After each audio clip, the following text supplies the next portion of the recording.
দক্ষিণ ইউরোপ উত্তর ইউরোপ থেকে পিছিয়ে পড়ার এক আজব তত্ত্ব আছে।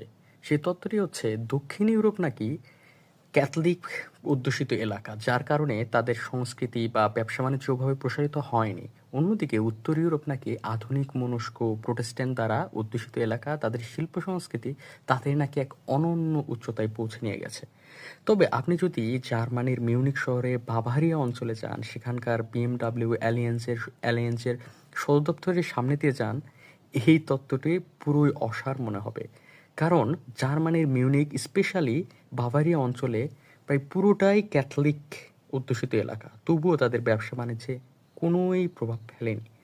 সো এই তত্ত্বটা পুরোই অসার। সো এরকম আরও যদি অনেক টিপস পেতে চান বা বিভিন্ন ধরনের ফ্যাক্ট, ইন্টারন্যাশনাল জিওগ্রাফি ও আপনারা যারা বিসিএস প্রিপারেশন নিচ্ছেন অবশ্যই সাবস্ক্রাইব করে রাখবেন।